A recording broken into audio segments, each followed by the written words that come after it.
Take 3. Hey there, friends. Welcome back to Second Star to the Left. I'm Michelle, and this is my daughter, Billy. Hi. And here's where we'll share board game reviews, ramblings, and a few wrong turns along the scenic route.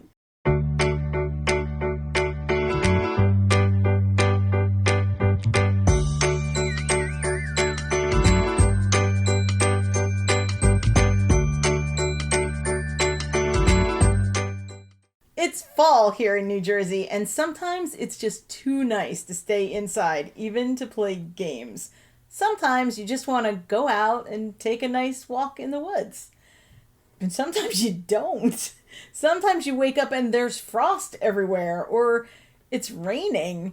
And then we have the perfect solution. Combine games with a walk in the woods. These are the games that give us a feeling of a lovely stroll through autumn woods. I am going to say that we left 2 games out. 2 games that technically could be a walk in the woods, but that didn't give us quite that relaxing feel. In fact, these 2 games make walking in the woods a bit more dangerous.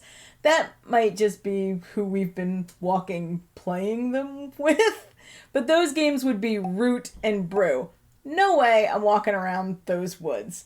I'd be ambushed or scorched. So let's start with our smallest board game walk in the woods, or should we say forest? And yes, I say forest. Instead of what? Apparently forest. People say forest. I don't know what that is. It's forest. Right? Okay, just clarifying. Because the trees are very far from you. They're the forest. That's not why. That's what it is. Look it up. It's called science. We're going to start with Fox in the Forest, designed by Joshua Burgell and published by Renegade Games Studios. One of our earlier trick-taking games, a teeny box, just a few cards, but this beautiful game is quick and it's such an easy teach. And especially for someone who's already played any other trick-taking games, this one's simple. It's a small deck with beautiful art by Jennifer Meyer, and like most trick-taking games, you follow the suit that's led.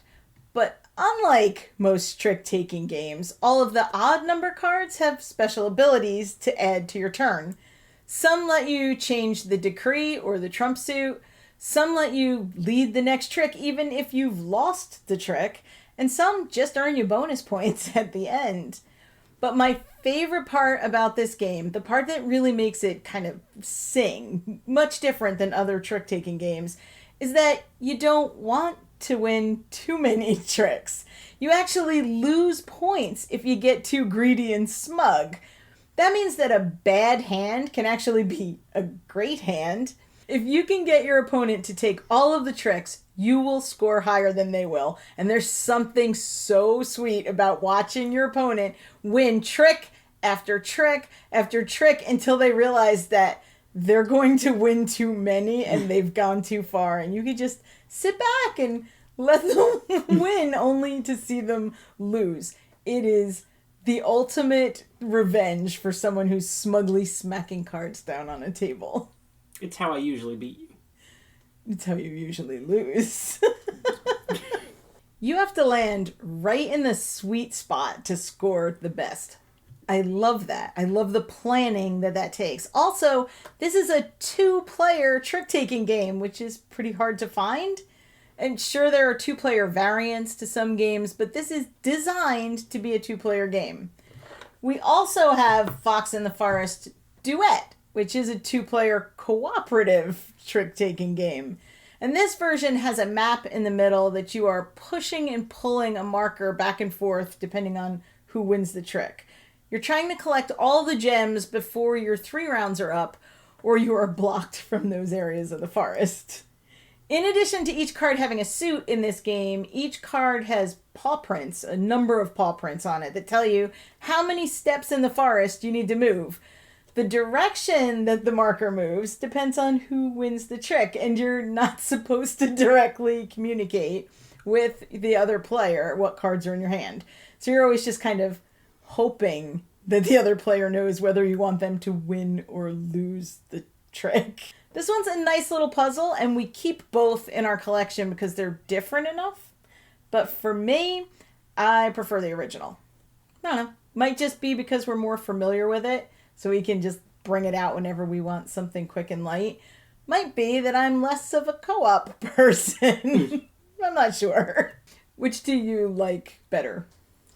I think I like the original better, but I think Duet might be, like, objectively the better game. It's deeper, the mechanics are better, but the other one is just so much easier to just toss on the table and play. This one takes a bit more brain power. Well, you know what else? I think maybe we don't like co-op trick-taking games because that other one we didn't like either. You know which one. The Crew. You know which one I'm talking about. So maybe we just don't like co-op trick-taking games as much. Either way, you should have a look at one of these if you want to have a nice walk in the forest. Next up on our list is a game that's an actual walk in the woods, or at least a walk in the parks, and that's Parks. And we're going to include the Nightfall expansion in this as well. We've mentioned this game before, and this game is designed by Henry Audubon and published by Keymaster Games. This game has you moving your two hikers down the trail, collecting resources, and visiting parks. I always call it buying the parks, but I have been informed that I cannot buy the parks, just visit them or reserve them. Whatever. It's a bit of worker placement, a bit of resource management, a bit of set collection. Mostly, it's just a beautiful game that plays quickly and is easy to table. And you can get the bonus of knowing that every purchase actually supports the National Park Service. So your board game Walk in the Park is helping to keep parks beautiful so people can go walk in them. The Nightfall expansion gives you more options and lengthens the trail out a bit to make the set collection work a little bit better, a little bit more efficient. Plus you get to go camping and not just hiking in the woods, and they even give you little tents. So if you're looking for a nice relaxing walk in the woods with some beautiful scenery, this one's going to be a good fit for you. Next, we have the newest addition to our Walk in the Woods board game collection, and that's Bosk. Bosk? No, not that Bosk. Bosk, designed by Daryl Andrew and Erica Boyoris, with art by Kwanchai Moria, is published by Floodgate Games. It's a stunning game of area control where you create a forest over 4 seasons. We ordered Bosk after watching Doolin describe it over on Table Knot's Fall Games video. The components in this game are so beautiful. It's the kind of game you put on a table and people just come over to see what you're playing. Kwanchai Moria has actually done art for pretty much all of the games that we think are the prettiest. Like which games? Dinosaur World, Dinosaur Island, Curious Cargo, Kodama. Oh, really? The Tree Spirits game? Uh-huh. Oh, that's pretty. Is that the same person that does the Shut Up and Sit Down videos when they do like drawing when he's games? always on the live streams, yeah. Oh, fun. So apparently we are big fans of Kwanchai Moria. And I really hope we're saying your name right. And if we're not, we apologize, but we still love everything that you make. This game has those nice 3D trees like photosynthesis. Although I'd say I like this game much more. But it also has fall-colored leaves and fall-colored squirrels. This is an area control game that's simple to teach and amazingly easy to table because each player's components are stored in a little removable box. So setup is just pulling out the board and giving each player their box full of trees, leaves, and a squirrel. Their bosk full of trees, leaves, and a squirrel. You're a dork. It's played over 4 seasons. The main action takes place in spring and fall when you're planting or placing your trees along the board, and then when the wind blows your leaves from your trees across the board. The board's divided into 8, it's 8, I think, different terrain areas. I don't know, but I know they're pretty. And you want to control as many of those as possible. You control the areas by directing the wind to blow your leaves onto the board to cover the right spaces in your region. Whew.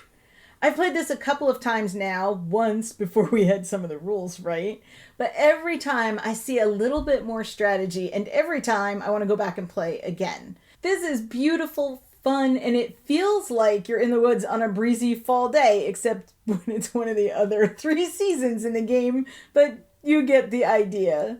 It feels lighter than it is in a really good way. It feels like a light game, but there's a lot of depth and strategy to it that sometimes you don't even realize you're doing, and then you do notice it at the end of the game, and you want to play again so you can do it better. Right? If you don't plan ahead well enough, then when the wind blows, your leaves don't go anywhere. And if you don't use your squirrel wisely. Mm-hmm. Squirrel is very important. I like the purple squirrel. He's so cute. But this one, we really love. This one's staying in the collection forever. Permanently. Like every game. Not like every game, but this might replace other tree-based games. If we were people who called games, it sure would. Do you see what I'm up against here? The last game on our walk is one we've had the longest, and it's one of our oldest polyomino games, and that's Indian Summer. This is an Uwe Rosenberg game, one of the 3 in his trilogy of Cottage Garden, Indian Summer, and Spring Meadow. I think the first time we saw this was on the table at PAX East for a demo, and we just kept going back and kind of circling the table over and over like crazed stalkers until we finally caught a break and no one else was sitting down. And we decided to go and play it and give it a try. The colors and the art on this game are some of the most beautiful I had ever seen, and probably still have ever seen. And there were critters, right? Raccoons and fox, there's birds, I think there's squirrels. I don't remember everything. I think there's a badger, maybe. There's a raccoon. A raccoon, yeah. I still think this is one of the stronger polyomino games out there, and I would choose this over Patchwork every time. I love collecting the little blueberries. I do. I like the berries and the acorns and all of the bits, right? All the pieces are just so nice and right? It's satisfying. So, like, cozy. It's like a comfort food game. Yeah, right, it is. You're kind of racing to fill up the sections of your board. You're creating patterns with those tiny holes in the pieces that allow you to pick up more tiles or berries and get the tiles with the critters on them to put on top. It's just a really satisfying puzzle. And it feels like you're in a beautiful forest. I've played this at 2, at 3, and solo, and I love it at any player count, probably because it's pretty much multiplayer solitaire. When you're in the mood for a quiet, beautiful walk in the woods, board game style, this is a really good choice. Like I said, we did leave a couple off the list, and I know there are plenty that we haven't tried yet. This is my favorite season, so I have a particular soft spot for all of these games. What are your favorite walk in the woods games? Are they fall themed, or is that just us? So far, we've been doing pretty well with our Be Thankful for Your Shelves challenge. In fact, 4 of the 5 games on this list were some of our older games, and it was fun to take them out and play them again. How's your challenge going? Are you getting to spend some time with the games on your shelves? Are you trying to spend some time with the games on your shelves? Let us know in the comments. Thanks for watching. If you like what you see, or if you want to keep watching until we get one right, please like, subscribe, and share. If you want to follow us elsewhere on social media, you can find all of that information down below. As always, open tables, open minds, and play yourselves. Bye.